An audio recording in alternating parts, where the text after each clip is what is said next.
Thank you, Mr. Chair, honorable members of the committee. On behalf of the charitable foundation Sfera, I thank you for the opportunity to raise serious concerns regarding the right of conscientious objectors in Russia. Since the beginning of the war, the movement of conscientious objectors has recorded hundreds of people who either want to stop their participation in the crime of aggression or who make every effort not to go to the army. Before the beginning of mobilization, it was possible to demand the termination of the soldier's contract with the Ministry of Defense, and hundreds of people used this right to conscientious objection. After the start of mobilization, it became impossible to break the contract.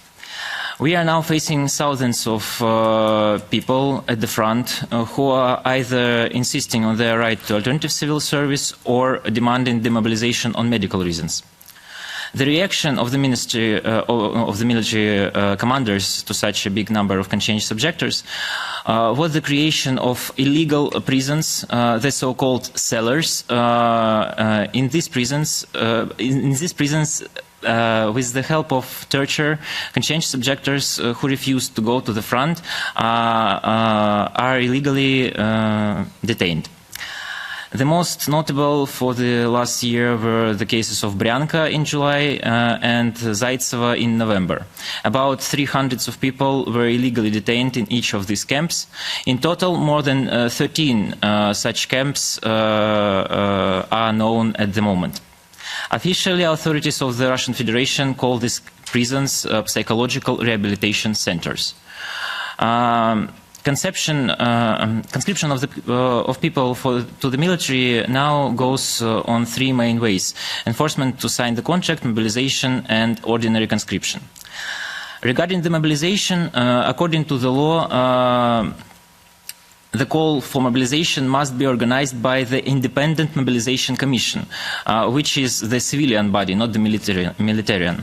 However, virtually all the decisions on the mobilization are made by the Ministry of Defense and Military Commissariat, not by the Mobilization Commission. In most of the regions, civil society doesn't know even who are the members of these mobilization commissions, because we don't know who are in these lists of the people who should be presented in this mobilization commission and who should make all of these decisions. After the announcement of mobilization, human rights defenders faced mass kidnapping of people. Raids were taken place on hotels, subways, shelters for the homeless, at the entrances of the residential buildings. Summons were issued to all court citizens without respecting to the territorial principle. This means that the military commissariat at the place of the registration of the citizen and all of the documents which are collected in this military commissariat doesn't even know what the military commissariat or at the place where the person was captured is doing with this person and how this person is conscripted. Court people were threatened with the criminal prosecution if they refuse to go to the military unit. However, the maximum punishment that is currently adopted for the evasion of mobilization is fine from 10 to 50 euros. Nevertheless, being in a threatened state, people agree to mobilization. According to the Constitution of the Russian Federation, citizens have the right to ask to replace military service with the alternative civilian one. Please, I don't want to interrupt you. I have a question from the interpreters that you speak a bit slower. Okay. So that they can follow up with the translation. Okay. Thank you so much. Okay, excuse me. My excuses to the translators. Yeah, where were I? Yes. So, according to the Constitution, there is a right to conscientious objection, there is a right to replace military service with the alternative civilian one, but this right continues to operate during the mobilization and during the wartime, as Sergei mentioned above. But, however, Russia has not adopted a law how alternative civil service is arranged during the mobilization. Because of that, citizens who are subject to conscription in masses submit the applications to alternative civil service, but in the absence of the law, authorities cannot make the decision on these applications. With regarding to the ordinary conscription, draftees are more protected by law than mobilized people, because this is the ordinary procedure which was operated for last 30 years without major changes. However, human rights violations present in this system as well. Here we are facing with the same problem of the absence of the independent civilian decision-making body. By law, such a body should be a draft commission, the same with the mobilization commission in the process of mobilization. But in practice, all of the decisions are made by, again, the military commanders and the Ministry of Defense and military commissariats. Also, alternative civil service in Russia remains punitive and discriminatory in terms of duration and conditions. A report about conscientious objection to military service today is impossible without referring to the rights of minorities, such as indigenous people, Jehovah's Witnesses, and LGBT plus people.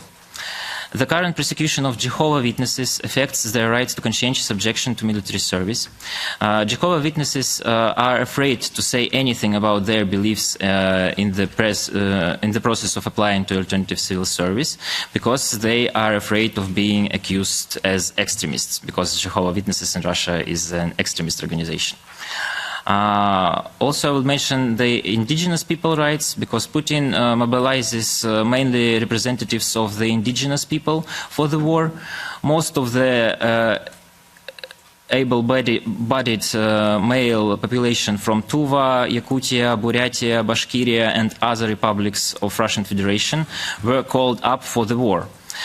This is a genocide after which some national minorities are in danger of disappearing from the face of the earth. In order to continue the war, the ideology is needed. For Putin, hatred, in particular for LGBT plus people, became such an ideology. It is no coincidence that at the end of the last year was marked by the adoption of law on complete ban for LGBT plus propaganda in Russia.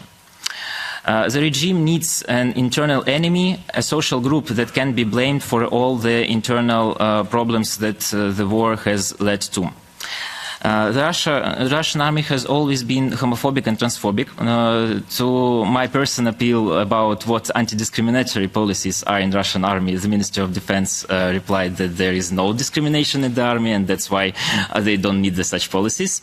Therefore, it is not surprising that representatives of the LGBT plus community in Russia still resisting and refuse to participate in the war.